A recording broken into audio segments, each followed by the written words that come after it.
आइए हम अपने लेसन 11 की तरफ बढ़ते हैं, जो कि डाइवर्जेंस है। डाइवर्जेंस की बात करें तो ये प्राइस एक्शन और मोमेंटम इंडिकेटर या ऑसिलेटर के बीच में जो डिफरेंस पैदा होता है, ये उसके बारे में हाईलाइट करते हैं।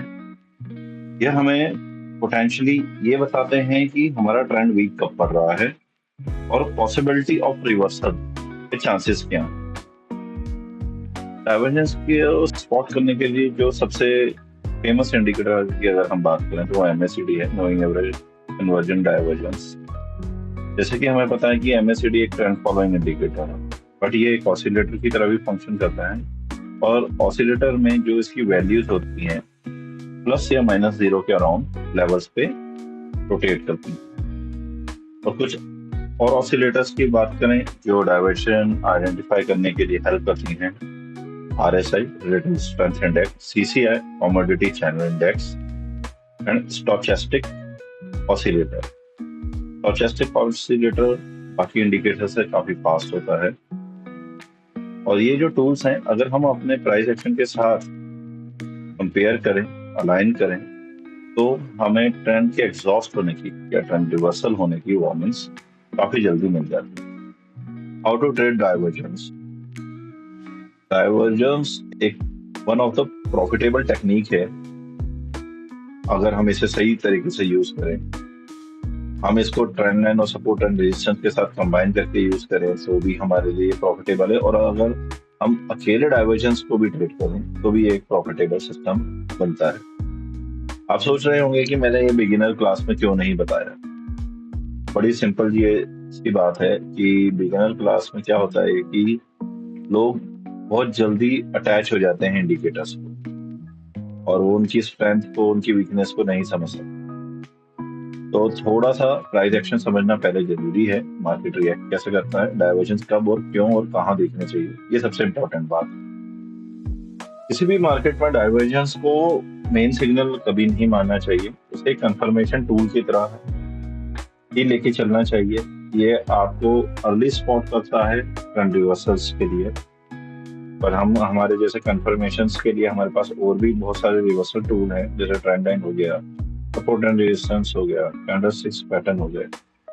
डाइवर्जन इन सब में आपको एक एक्स्ट्रा की एज देगा।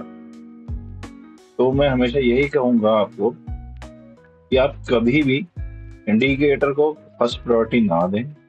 पहले प्राइस एक्शन को समझें, प्राइस की कंफर्मेशन लें और ये देखें कि डाइवर्जन उसमें आपको कैसे सपोर्ट कर रहे हैं। आइए हम चार्ट पर एक एग्जांपल के साथ समझते हैं। यहाँ पर हमने दो इंडिकेटर लगाए हैं, RSI और स्टोचस्टिक। यहाँ पर प्राइस जो है हमारा लोअर लोस बना रहा है और हमारा जो इंडिकेटर है वो हायर लो बना रहा है। दोनों इंडिकेटर्स देखेंगे तो दोनों सपोर्ट कर रहे हैं। बस इसका मेन जो है, यहाँ पर हमें एक एडवांस वार्निंग हो रही है। तो जब हमारी ट्रेंड लाइन ब्रेकआउट हो जाती है तब हमें एक क्लियर कट वार्निंग रहती है कि नहीं, how it gonna role in future.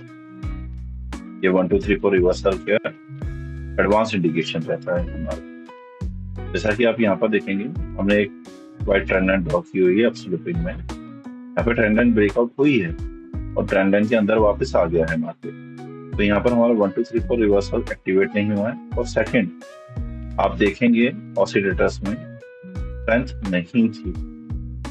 आप देखेंगे सेम लेवल पर उन्होंने क्लोज बनाए हैं और स्टोचस्टिक में आप देखेंगे एक क्लियर कट हमारे पास डाइवर्जन मिल रहा है। तो ये इंडिकेशंस होती हैं कि हमें हमारे ट्रेंड को कंटिन्यूएशन में रखना है या हमारे रिवर्सल में रखना है। प्राइस एक्शन को आप कंबाइन करके चलेंगे, अपने टूल्स को सही यूज करेंगे, तो आप फेक आउट होने से, मार्केट के फेक ब्रेकआउट से बिल्कुल अपने आप को सेव कर सकते हैं। डाइवर्जंस तो समझते हैं कि कितने तरह के होते हैं। स्ट्रॉन्ग कौन से होते हैं, मीडियम कौन से होते हैं, वीक कौन से होते हैं और हिडन कौन से होते हैं। एक टर्मिनोलॉजी है जो हमने लिखी हुई है और इसे हम चार्ट पर बेहतर तरीके से, ये चार्ट पर देखते हैं बुलिश और बेरिश डाइवर्जेंस के बारे में। जो स्ट्रॉन्ग डाइवर्जेंस होते हैं उसमें प्राइस जो होता है लोअर लोज बनाता है और जो हमारा मोमेंटम इंडिकेटर होता है वो हायर लोज बनाता है। मीडियम में इक्वल लोज होते हैं पर जो मोमेंटम इंडिकेटर होता है उसके हायर लो होते हैं। और हम वीक सिग्नल की बात करें कि वीक डाइवर्जन किसे बोलते हैं, हमारे पास लोअर लो होते हैं प्राइस में और ऑसिलेटर पर इक्वल लोस होते हैं। और हम हिडन डाइवर्जेंस की बात करें जो कि एक कॉन्टिन्यूशन इन ट्रेंड भी रहता है, तो हिडन डाइवर्जन में मार्केट के प्राइस के हायर लो होते हैं और हमारे जो मोमेंटम इंडिकेटर होता है उसके लोअर लोज होते हैं। वैसा वर्षा होता है बेरिश मार्केट में, जैसा कि आप देख सकते हैं। आप इस डायग्राम को सेव रखें, ये आपके ट्रेडिंग में काफी हेल्प करेगा। कभी भी कंफ्यूज मत होइएगा प्राइस और इंडिकेटर को लेके, हमेशा डायग्राम से क्रॉस वेरीफाई करिएगा।